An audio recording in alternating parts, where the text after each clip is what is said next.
From open pulleys that snared unsuspecting limbs to crank handles that kick back with shocking force, old harvester attachments from the early 1900s were brimming with danger. And today we're going to talk about 10 risky tractor features that were once hailed as breakthroughs, but later proved notorious for injuring farmers. It's a nostalgic look back at the days before modern safety standards. Are you ready to explore how these hazards made history? Well, let's dive in and remember what farming was like back in the day. Number 10, the unshielded belt and pulley system. Now, before the safety regulations that we take for granted today, many harvesters and tractors sported large external belt and pulley systems that handled everything from powering threshers to driving auxiliary implements. These belts, often made of leather, fabric, or rubberized canvas, transferred significant horsepower. On the International Harvester Titan models, for example, produced from 1910 to 1924, these external belts were crucial for operating stationary threshing machines and other attachments right in the field. While undeniably effective, they were fully exposed, spinning at high speeds only a few inches away from the operator's body. One unguarded slip or momentary loss of balance could spell real trouble. Arms, loose clothing, or even a wayward glove could get caught in the belt, yanking the victim violently toward the machinery. Now, multiple anecdotal accounts from farm journals and local newspaper stories of the era cite injuries ranging from broken bones to crushed fingers, even fatalities. If that weren't enough, the belts often would slip off when muddy or worn, causing them to flail about uncontrollably, further raising the risk.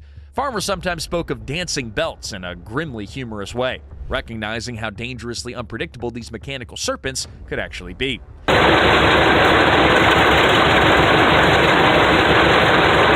Culturally, these unguarded systems underscored the era's prevailing mindset: productivity first and safety second. Speeding up harvest time and reducing the manual labor of hand-pitching grain took priority. Many older farmers recall wearing heavy denim or canvas aprons to reduce snagging risks, but accidents would still happen. By the late 40s and early 50s, manufacturers began to introduce simple metal shields over belts and pulleys. Government agencies and farm safety organizations would lobby for better standards, leading to the eventual phase-out of fully exposed mechanisms. This evolution also influenced broader industrial machine design. If a spinning belt needed to be out in the open, it had to be guarded. Today, it's nearly unthinkable to see a wide-open belt system on a modern harvester, but back in the day, they were commonplace and extremely dangerous. Number 9, fire hazards from crop residue buildup. As self-propelled combines became the norm in the 40s and 50s, many farmers learned that efficiency could come at a scorching cost. Early machines from brands like Massey Harris, Gleaner, and John Deere often left critical engine components and exhaust manifolds exposed to swirling dust and straw. Over long hours and dry conditions, chaff and crop residue would accumulate around hot surfaces, setting the stage for a blaze. Friction from fast-spinning belts or a worn bearing could spark smoldering embers, and before you knew it, the combine was on fire. Accounts from extension offices and farm safety bulletins recount harrowing experiences. Operators would smell smoke only after flames had already leapt into straw piles or an oil-soaked engine deck. Ugh. Some older combines had minimal shielding or cooling air ducts, which made it easy for residue to settle unnoticed in a tight corner. In many cases, farmers carried water cans or early fire extinguishers in an attempt to douse a flare-up. But even then, once a fire began, it could spread with alarming speed through the combine's interior, fueled by layers of dried debris. Though these early designs delivered dramatic increases in harvesting efficiency, they also underscored how new technology could also introduce new risks. With time, manufacturers added better shielding, heat deflectors, and more effective cleaning fans that blew away residue. Modern combines now incorporate advanced fire suppression sensors, more efficient engine layouts, and smoother airflow to prevent debris buildup. Yet older farmers often tell stories of sweaty afternoons spent constantly cleaning around the engine with a broom. Anything to prevent the dreaded combine fire that could wipe out an entire harvest in minutes. Number 8, the stationary threshing machine feeder system. Long before combines roamed the fields, stationary threshing machines handled the task of separating grain from stalks. Typically, a belt ran from a tractor's pulley to power the threshing machine, and laborers would feed bundles of wheat or other cereals into the machine's mouth. The feeder mechanism was essentially a series of rollers and a conveyor to guide material into the threshing cylinder. On older threshers from companies like J.I. Case, which manufactured a wide range of threshing rigs in the early 1900s, these rollers were open and exposed. Feeding the threshing machine was a manual job involving pitchforks or, in some cases, just your bare hands stacking the bundles. This close proximity to rapidly spinning rollers was the biggest hazard. If an operator pushed a bundle in too far, or if the pitchfork tines got caught, it could pull the worker's arm toward the cylinder blades. Accounts from agricultural extension reports and local farm diaries detail grisly incidents of hands getting mangled or lost entirely. These machines also produced enormous amounts of dust, obscuring visibility and making it difficult to see where your hands ended and the feed rollers began. Now, beyond the direct physical dangers, the dust and chaff posed respiratory risks. However, from a purely mechanical standpoint, the open feeder was the primary threat. Farm families and neighbors who banded together during threshing season had to be constantly vigilant. One slip-up could lead to disfigurement or even a fatal injury. The significance of stationary threshers in agricultural history is huge. They revolutionized the speed of harvest, replacing slow hand threshing methods. Yet they also ushered in a new era of mechanical hazards that farm folk never really encountered before. Manufacturers eventually added feeding tables, safety bars, and guarded rollers to reduce these risks. By the time self-propelled combines became more affordable in the 40s and 50s, the era of stationary threshing crews declined. Modern combine headers and feeder houses are far safer now thanks to enclosed augers and automatic shutoff mechanisms. Nevertheless, antique machinery shows often highlight these old threshers, reminding us how challenging and dangerous grain harvesting once was. Number 7. Exposed drive chains and belts on early self-propelled combines. Now, when self-propelled combines like the Massey Harris No. 21 and the IH models first hit the market in the late 30s and early 40s, they revolutionized fieldwork by integrating the tractor and harvester into one unit. However, early designs frequently left their drive mechanisms, chains, belts, and sprockets just out in the open. These moving parts transferred power from the combine's engine to various components: the header, the separator, straw walker, the grain tank augers, things like that. And the problem, well, it was that operators and farmhands often had to stand or move near those exposed drive components, whether to monitor the grain flow, adjust settings, or clear blockages. A glove, shirt sleeve, or pant leg could catch in the chain, pulling the victim into spinning sprockets. With multiple chains and belts whirring at different speeds, the entire side of the machine became a tangle of potential hazards. Field reports from the 40s and 50s contain cautionary tales of serious injuries involving crushed fingers or broken limbs, all due to a brief moment of inattention. There was a cultural push towards single-operator convenience during this era. No more separate tractor driver and harvester operator. However, that meant all responsibilities fell on just one person, who had to watch for engine troubles, grain flow, and mechanical jams. In the haste to keep the harvest going, operators may forget to shut down the engine before investigating an odd sound or a clog. Safety covers or shields were either optional or minimal. Maintenance was easier without them, but the trade-off was a terrifying level of risk. By the mid-50s, manufacturers began to realize the scale of accidents caused by exposed drives.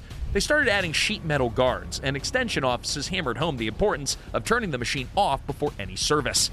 Today, self-propelled combines have extensive guarding that encloses nearly every chain or belt-driven area, vastly reducing the chance of entanglement. Still, open drive setups from the early days are reminders of how cutting-edge engineers sometimes came at a steep price for those working the fields. Number 6. The bagging platform on early combines. Before grain tanks and auger unload systems became standard, early combines like the Allis-Chalmers All-Crop, introduced in 1935, featured a bagging platform, but instead of automatically unloading grain into a wagon or bin, the machine would bag it on the spot, allowing an operator or hired hand to stand on a small platform at the rear or side.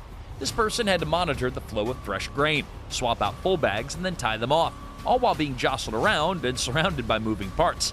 It might not sound that perilous at first, but imagine balancing on a vibrating platform with minimal railings as belts, chains, and pulleys all clacked away in the open. The bagger had to maneuver heavy sacks of grain weighing 50 to 100 pounds, often while the combine rattled along rough ground.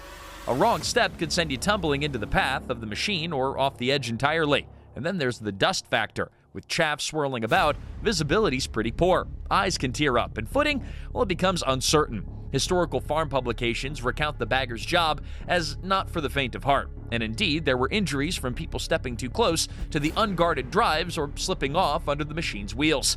But despite these hazards, the bagging platform was a leap forward for smaller farms. It allowed immediate bagging in the field, saving separate steps of collecting loose grain later. Alice Chalmers' all-crop series became immensely popular. Over 300,000 units were sold, impacting small-scale and family-operated farms all across America. Yet, as technology advanced, manufacturers developed bulk grain bins and an unloading auger, removing the need for a bagger perched precariously on a wooden plank. This design improvement drastically reduced the risk of falls and entanglements, but still, the nostalgia lingers for those who remember those sweaty, precarious jobs of standing at the combine's edge, wrestling with heavy sacks while metal clattered all around them. Number 5. Corn snapping rolls on early corn pickers. Now, corn pickers revolutionized how farmers harvested ear corn, stripping the ears off the stalk and funneling them into a wagon or bin. Companies like New Idea, John Deere, and Minneapolis Moline all vied to produce effective pull-type or mounted corn pickers starting in 1930. At the heart of these machines were the snapping rolls, a pair of rotating metal rollers that pulled the stalk down, snapping the ears off in the process. Now, while this dramatically sped up harvesting, it also introduced a pretty serious threat. These snapping rolls were often up at the front, meaning that if you try to clear a jam or inspect something without shutting down the picker, your hands or arms could be drawn in faster than you could react. This force was massive. The rollers pulled corn stalks in with enough torque to crush or sever limbs. Headlines in farming communities told of operators losing fingers or entire arms. The New Idea 323 single-row corn picker, for instance, gained a reputation for efficiency, but also for how unforgiving its snapping rolls could be. Similar stories emerged about other brands. None were exempt. Now, why did this design persist for so long? The answer lies in the drive for productivity. Harvesting ear corn by hand was slow and labor-intensive, so any mechanical device that saved days of backbreaking labor was embraced despite the risks. Over time, manufacturers started including shields and warning labels, advising farmers to never unclog the machine while it was still running. Eventually, improvements like automatic clog sensors, better guarding, and complete machine shutdown protocols reduced the hazard. The cultural significance can't be overstated. Corn is a staple crop, and the ability to harvest large acreages quickly fueled the expansion of American agriculture. Yet with that rise came thousands of avoidable accidents, and even now, older generation farmers share cautionary tales. You never mess around near the snapping rolls. And that stark lesson was learned through a painful chapter in agricultural history, reminding us how a single design oversight could have such dire physical consequences. Number 4. Open augers in grain handling. Augers are the screw-like metal spirals that move grain or feed from one point to another. Older grain augers, especially those used in the 1940s and 50s, had minimal or no shielding near the intake. Operators would shovel or sweep grain directly into an exposed, rotating flighting that could easily snag a boot, pant leg, or shovel handle. Sometimes the auger ran horizontally in a bed of a combine or wagon. Other times it was a portable auger raised to a grain's bin hatch. In both scenarios, the spiraling metal was fully visible and fully dangerous. Now, one prevalent example was the swing-away augers that were introduced by various manufacturers like Westfield or Sudenga in the post-World War II era. Now, while they did improve farm efficiency, the earliest iterations lacked comprehensive guards near the intake end, resulting in a horrifying incident from time to time, where individuals who tried to push grain through or remove blockages got pulled in. Limbs were shattered, or worse. It didn't help that these augers ran quickly and quietly, providing little warning until it was much too late. The open auger concept was not exclusive to external conveyances. Combines themselves sometimes had open cross augers in the grain tank or at the header. For instance, older Massey Harris models in the 1940s were pioneering in self-propelled combines, but often neglected robust shielding in their auger systems. The idea was that an operator wouldn't reach in there if it was running, but in practice, farmers would often take risks to keep the crop moving if a clog or uneven feed caused delays.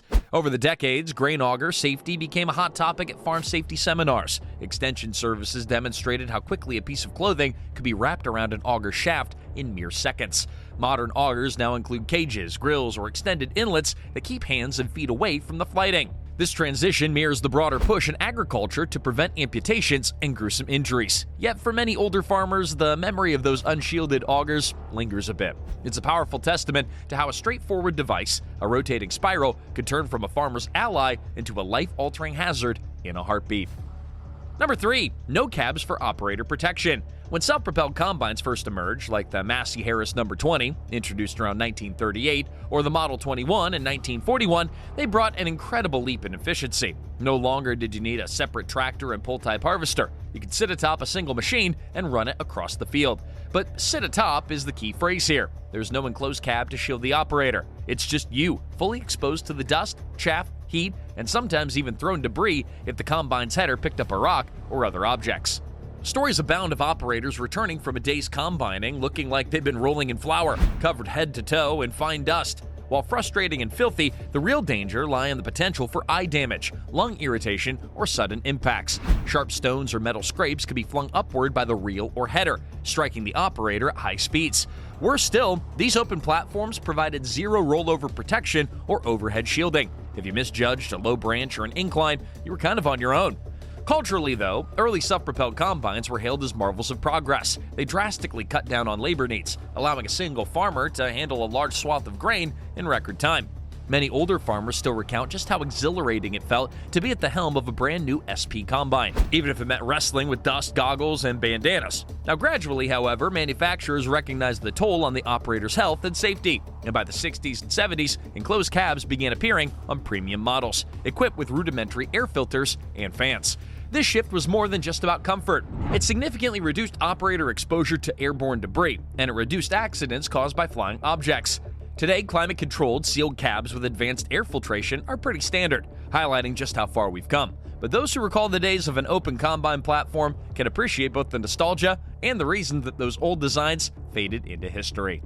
And number 1, the riding the hitch phenomenon. Rounding out our list of dangerous features is not so much a single piece of hardware, but a widespread and risky habit: riding the hitch. In the mid-1900s, when mechanical harvesters were towed by tractors, it wasn't uncommon for a helper, often a farmhand or even a teenager, to stand on the drawbar or a makeshift step while the tractor moved between fields. Tractors like the Farmall H, John Deere B, or Oliver 70 typically had a simple metal hitch sticking out behind them, with maybe a small platform if you were lucky. Now, farmers and their helpers rationalized this as a quick way to get from one spot to another without needing multiple trips, but the hitch area was surrounded by dangerous pinch points, such as a rotating PTO shaft or the attachment clevis. Now, any bump, slip, or sudden stop would risk throwing the hitch rider onto the ground, directly under the wheels of the tractor or the trailing harvester. You don't want that. Farm accident records from extension offices in states like Iowa and Kansas detail numerous injuries, even fatalities, when someone fell off a moving tractor. This problem became pronounced when a loaded wagon or harvester was in tow. If you slipped, you might be run over by multiple axles. In truth, the practice was sometimes treated as a rite of passage for farm kids, a testament to one's ability to handle the unpredictability of farm life. However, safety experts began to decry it. By the 60s, manufacturers started labeling tractors with decals advising against riding anywhere except the designated operator seat. Hitch designs also evolved, often incorporating protective shields and discouraging any attempt to stand on them while in motion. Now, the cultural impact is a bit bittersweet. Riding the hitch was a hallmark of a bygone era, when farm life was a family affair and everyone pitched in. Yet, it was also the source of avoidable tragedy. Today's tractors sometimes offer a buddy seat inside the cab if you absolutely need a passenger, but the days of perching on a wobbly hitch behind a noisy machine, thankfully, those are in the past. Well, we hope you found this video helpful, and maybe it stirred up a few memories of how farming used to be. Way back when belts were wide open and safety first, it wasn't the top priority. That being said, these old machines were groundbreaking in their day, even if they carried risk that we never accept now. And if you loved hearing about vintage farm equipment and you want to see more breakdowns of classic designs, hit that subscribe button and ring the notification bell. Thanks for tuning in, and remember, while it's great to admire the past, staying safe is always job number 1.